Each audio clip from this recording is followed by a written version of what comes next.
అది కూడా మాట్లాడదాం. సుహాసిని ఆనంద్ గారు అంటే భారతీయ జనతా పార్టీ, టీడీపీ, జనసేన కూటమి పొత్తుల పైన ఇందాక రవిచంద్ర రెడ్డి గారు చేసిన కామెంట్స్ చూశారు. అంటే కేంద్రంలో బీజేపీలో అధికారం వస్తుంది, నాకు అనుభవం ఉన్నప్పటికీ ముగ్గురం కలిసాము రాష్ట్రం కోసమే, పొత్తు ఎందుకని కొందరికి అనుమానం ఉంది, కేవలం రాష్ట్రం కోసం 3 పార్టీలు కలిసాయన్న చంద్రబాబు కామెంట్పై రవిచంద్ర రెడ్డి గారు రెస్పాండ్ అయ్యారు. అంటే భారతీయ జనతా పార్టీకి గతంలో చంద్రబాబు నాయుడు కానీ తెలుగుదేశం పార్టీ నేతలు కానీ ఆ స్థాయిలో టార్గెట్ చేసిన సందర్భం భారతీయ జనతా పార్టీకి లేదా, కేవలం ఓట్లు సీట్ల కోసం ఇంకా ఆ పార్టీ విలువలను కూడా పక్కన పెట్టేస్తుంది, ఈ తరహా రిమార్క్స్ చేశారు కొన్ని.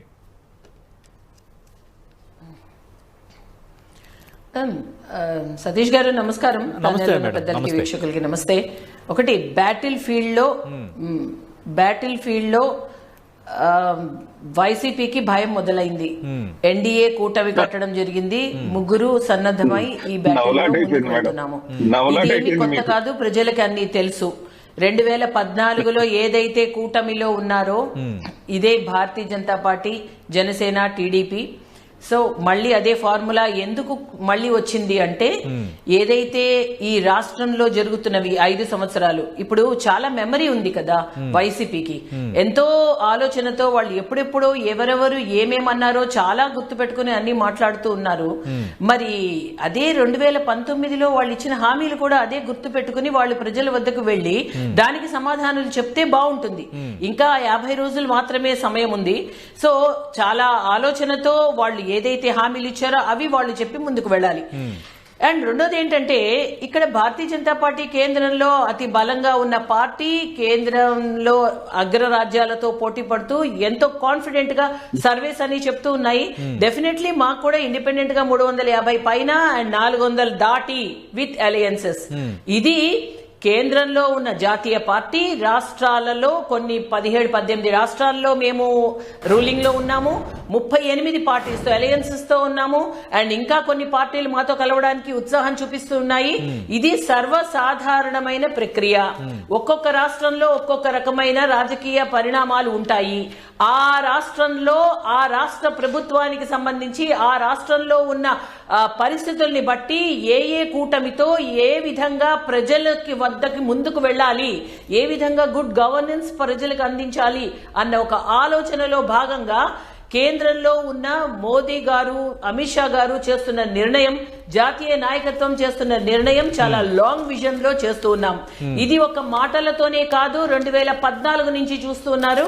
ప్రతి కేటాయింపులోనూ ప్రత్యేక శ్రద్ధ ఆంధ్రప్రదేశ్ కి ఏ విధంగా అయితే మేము చూపిస్తున్నామో అదే స్టేబుల్ అండ్ స్టడీగా మేము ముందుకు వెళ్తున్న సందర్భంలో ఈ రోజు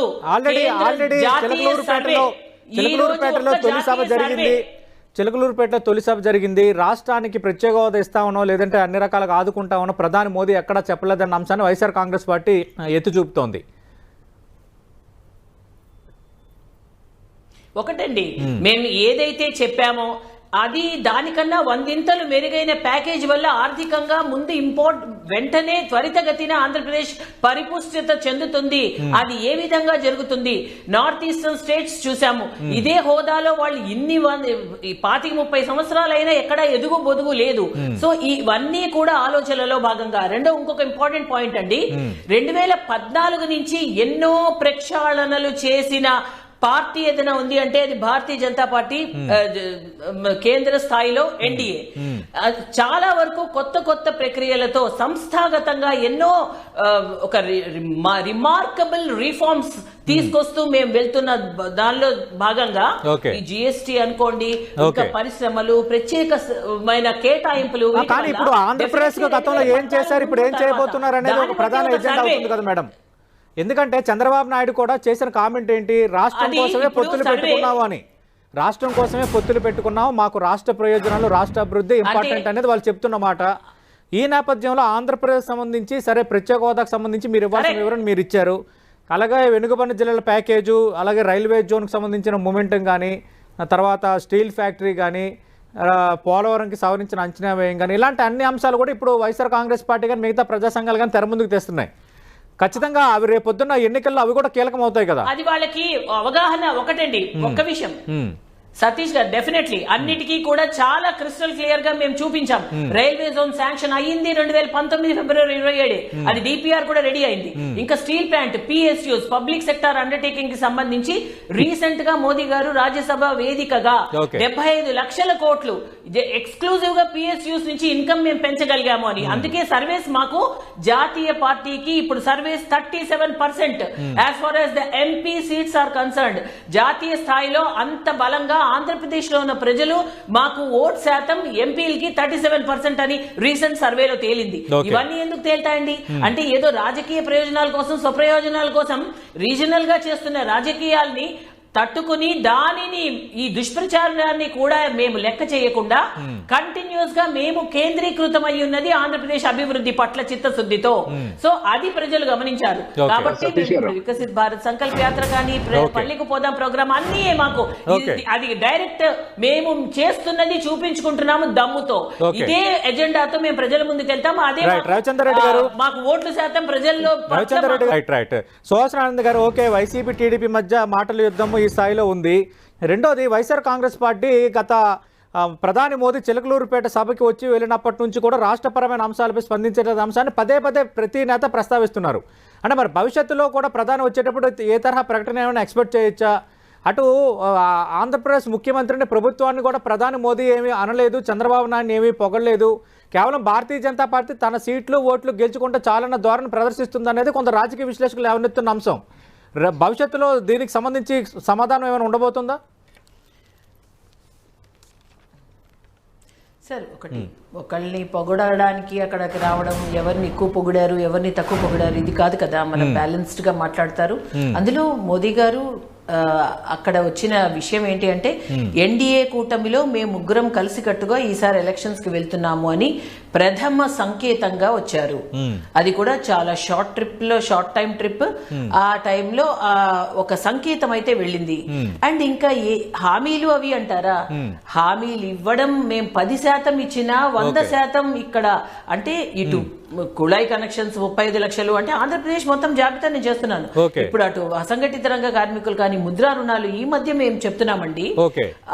వీళ్ళు మాట్లాడుతున్నారు ఇప్పుడు వైసీపీ ప్రభుత్వం మేము తెలుగుదేశం పార్టీ జనసేనతో కూటమి కట్టారు, అలాగే వైఎస్ఆర్ కాంగ్రెస్ పార్టీతో కూడా స్నేహం నెరుపుతున్నారు. ఎన్డీఏ చాలా తెలివితేటలుగా భారతీయ జనతా పార్టీకి రాజకీయం చేస్తుంది అనేది కొందరు పాయింట్అవుట్ చేస్తున్న అంశం. అలాగే టికెట్ దక్కన రఘురామ కృష్ణరాజు కూడా సోమవీర్రాజు జగన్ కారణము, అందువల్ల నాకు టికెట్ రాకుండా చేశారన్నారు. అంటే వైఎస్ జగన్మోహన్ రెడ్డికి ఇంకా కేంద్రం వద్ద అంత పలుకుబడి ఉందని అనుకోవాలా? నేతల వ్యాఖ్యలను ఎలా అర్థం చేసుకోవాలి? చాత కాకపోతే డైవర్షన్ పాలిటిక్స్ కి వెళ్తారండి. అంటే ఏటో అటో ఇటో అని చూపిస్తే చంటి పిల్లలు కాదు, గోరుముద్దలు తినిపించడానికి అటు అదిగో వాళ్ళు అలా అన్నారు ఇలా అన్నారు. అసలు ముందు directly come to the point. వాళ్ళు ఏమేమి అసలు ప్రామిసులు చేశారో అది ముందు వాళ్ళు ఆ గుర్తు పెట్టుకోమనండి, ఆ విధంగా ముందుకెళ్ళమనండి. వీళ్ళు 2 వ్యవస్థలను అవమానపరిచారు. ఇప్పుడున్న వైసీపీ 2 వ్యవస్థల్ని, ఒకటి చెప్తున్నాను, ప్రభుత్వోద్యోగుల పట్ల నమ్మకం లేక, ప్రభుత్వోద్యోగుల పని పట్ల విశ్వసనీయత లేక, వాళ్ళు చేస్తారు చేయరు అని అనుమానంతో వాళ్ళని పక్కన పెట్టి ప్యారలల్ గా ఇంకొక వ్యవస్థను గ్రాడ్యుయేట్స్ తీసుకొచ్చి వాలంటీర్ గా ఒక వ్యవస్థగా నామకరణం చేసి వాళ్ళు చేస్తున్న పనికి చాలా అండర్ వాళ్ళ శ్రమ దోపిడీ అయితే ఏదైతే జరుగుతోందో అది మేము ఖండిస్తున్నాము.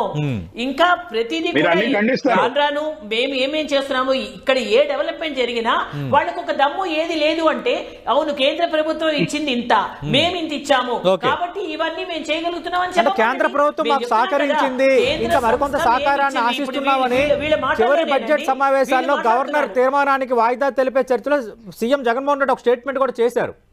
మీరేమి చేయలేదని ఎక్కడ అనలేదు. మేము అబద్ధాలు చెప్పాం సార్ సతీష్ గారు, ఉన్నట్టే చెప్తాం. ఆ ప్రతినిధులు మరొకలాగా మాట్లాడకూడదు కదా సార్. మేము చేసినారనే చెప్తాం, చేయలేదు కాబట్టి అడుగుతాం. ఇది ఆంధ్రప్రదేశ్ మా బాధ్యత. ఏమి ఇవ్వలేదు, ఒక్కటి ఇవ్వలేదు, ఏది శాంక్షన్ చేయలేదని ఇంత అబద్ధపు ప్రచారం ఏ విధంగా చేస్తారు? ఎందుకంటే ఇక్కడ ఇప్పుడు ఈ మధ్య రీసెంట్ గా కూడా అమృత్ భారత్ లో భాగంగా పథకంలో భాగంగా 72 ఇక్కడున్న స్టేషన్స్ అండి, రైల్వే స్టేషన్స్ కూడా ఆధునిక ఆధునికీకరణకి ఇదే వైసీపీ పార్టీ వాళ్ళు వచ్చారు, టీడీపీ అందరూ వచ్చారు. వాళ్ళు అక్కడ మాట్లాడిన మాట ఎందుకు డిబేట్ లోకి వచ్చేసరికి అబద్ధపు ప్రచారం ఎందుకు చేస్తున్నారు? చేసామని చెప్తాము, చేయ వాటి కోసం ఖచ్చితంగా ఎత్తి ఏదైతే చూపుతా రాష్ట్రంలో ఉంటున్నారు. సతీష్ గారు ఏదైనానండి వాళ్ళు ఎంత ఏది ఇచ్చారు. ఇప్పుడు విద్యా దీవెన అవి ఇవి అంటున్నారు. మరి వైద్య రంగంలో ఈ మధ్య వీళ్ళు వచ్చిన తర్వాత వైసీపీ ప్రభుత్వం వచ్చిన తర్వాత 2019 నుంచి 23 వరకు 4,000 కోట్లు ఎక్స్క్లూజివ్ గా ఒక వైద్య రంగానికే శాంక్షన్స్ జరిగాయండి. ఇక్కడ ఏఎస్ఐ ఆసుపత్రులకి ఆధునికీకరణకి వాళ్ళ డేటా